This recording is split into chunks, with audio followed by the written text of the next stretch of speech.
So, I'm gonna make this video real short. I was just down at actually 7-Eleven at the pick up a couple things and actually had to hit up my ATM. Uh,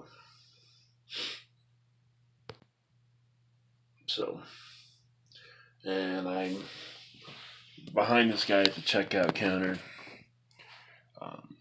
Get a real bad vibe about him from the beginning. I had set something down and went to go pick up a couple other things, and this dude just kind of struck me wrong, and I didn't like him, and I don't like the cashier that works at night. Um, he's a fucking dick. Always has been. He's been at that store for probably 2 years or so. It's right by my house. Sometimes I run out and go there. Fuck the cashier there too. It's always been a dick, but whatever. So I go back and I get the couple items I need, and I come out and I start hearing things that I thought that not that you would never hear, but that you shouldn't hear. And I stopped for a second and thought about what I should do. So here's what I did. Off to the right of the building, there's kind of a little hangout spot. And this dude and his girlfriend were there. And the dude that was just in front of me in the checkout line was there. And I come out, and the first thing I hear is, well, people like you should go back to where they came from. And it kind of piqued my attention.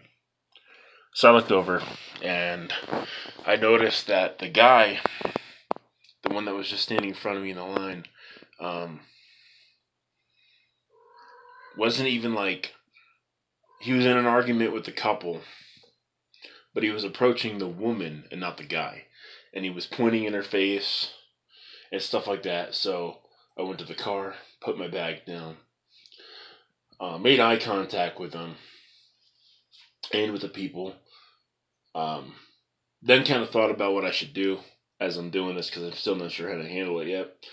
Nobody was like physically pushing anybody or anything. So I go in and I let the guy at 7-Eleven know, hey, listen, this dude's harassing your patrons, whatever. I come outside and I walk back up to them, and I think the lady thought I was mad at her. And the guy, he's like, I'm sorry. I said, no, dude, you don't need to be sorry. And I looked at the guy, and I was like, and I looked at the guy for a second, I looked back at him. I said, people like this are going to cause problems. People like this want to fight with people. Just walk away. Don't even respond to someone like him.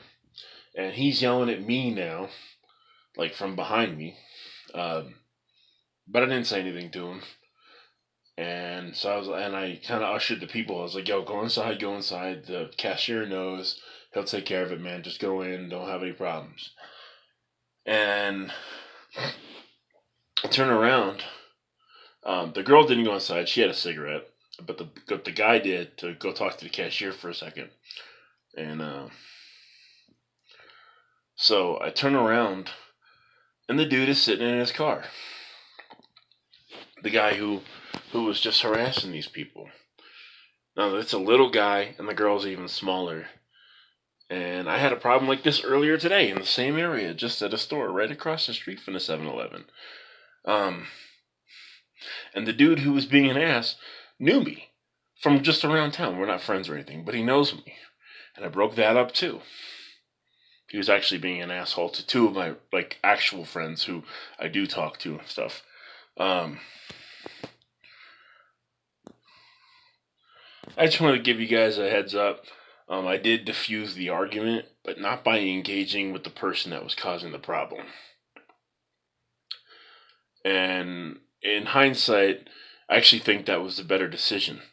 Not to fight with the person that was causing the problem, but to usher the people that he was starting with away, to get them away from it. And even for a minute, she assumed that I knew this guy, that I was friends with him. I was like, no, I don't know him. Like, I wouldn't fucking hang out with someone like that. But getting the innocent people out and away versus getting into an argument with the aggressor, I just thought that it'd be a better idea, a better way to handle it, to kind of interject myself and split them up rather than interject myself and add to the fight. So I just wanted to give you guys just a little story time on what happened. Anyway, talk to you guys later. Peace.